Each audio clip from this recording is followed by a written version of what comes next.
just cleaning off the blade here, and then I'm going to do a little quick peening. Try and even this out, take out some of the burrs. A burr? That's a yeah. That's a term? Yeah, like a little. Here you can see the light takes it a little differently there and there, or maybe you can see that anyway. And here where the edge has been rolled. Okay. So we want to straighten all those out. It's a lot of times in the sunlight, it really shows. You can look down, especially if you've got old eyes.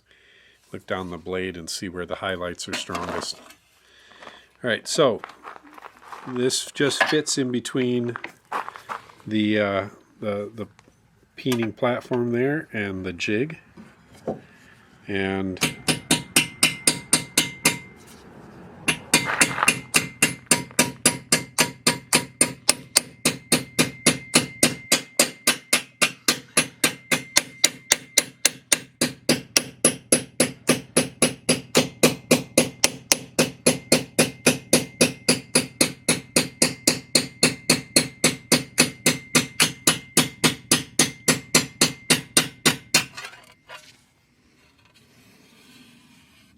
it seems to be a little better. And this is something I'm definitely, I think I've made more progress at scything than peening. There's too often, like if you don't have it quite flat on that platform in quite the right position, the sound changes. And so you have to, a lot of what you're doing, it's adjusting by feel, but it's also adjusting by sound. You want that sound consistent across the entire length of the blade. Like right there, it's starting to sound different, so I've got it out of position.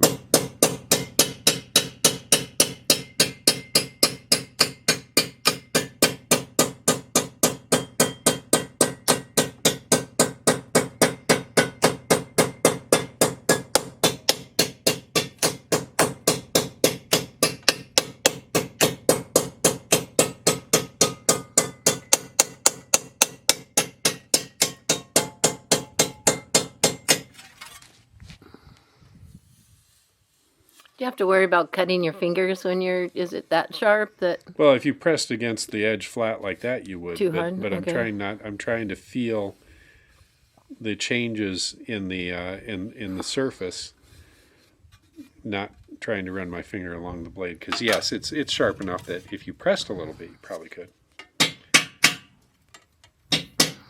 Well, I got to get the right sound. And it is dangerous for pets and children. And Of course, yes.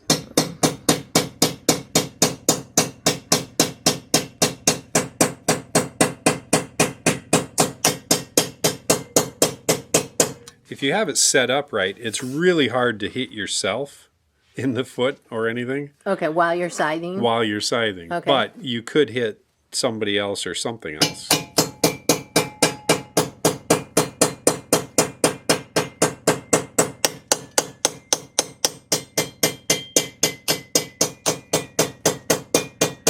You will mutilate far fewer creatures in the pasture with a scythe, though, than you will with like a bush hog or something that they can't run away from. Especially our turtles in this area. It's nice to have something that's friendlier to them. Okay. So the first, you come from behind, you just kind of pulling straight towards yourself. I've seen people do this a bunch of different ways. Some it looks like they're doing, that kind of a thing. But what I've seen and tried and liked is this. So the back side, just all down it. You're primarily pulling toward yourself. Are you doing this flat against it, or are you doing the narrow edge against it? I'm doing the narrow edge against it. Yes. Right, thank you. And then on the front, it's I thought you were doing the front. pulling. It's like at that kind of an angle. So it's almost as if you set it up against that blade there. Okay. But so it's about that angle, and you're pulling down and along the blade. Or like it was sharpening a knife in your kitchen. More like you're sharpening a knife in the kitchen, right? But the back is a different. Right, and I think that's because I don't know. I haven't heard a full explanation of it, but when you hit the woody stems, it does tend to curl back. And so this kind of straightens out the curls Okay. a little bit. So you do the back first and then the front? Do the back first, and then the front. And the whetstone is then carried in a little container with water out into the field with you, so that you can do this anytime you feel that the blade is starting to need a little bit of honing. All right, and there it's ready to cut again. Thank you. And as long as I've got it, I want to make a couple cuts in the field.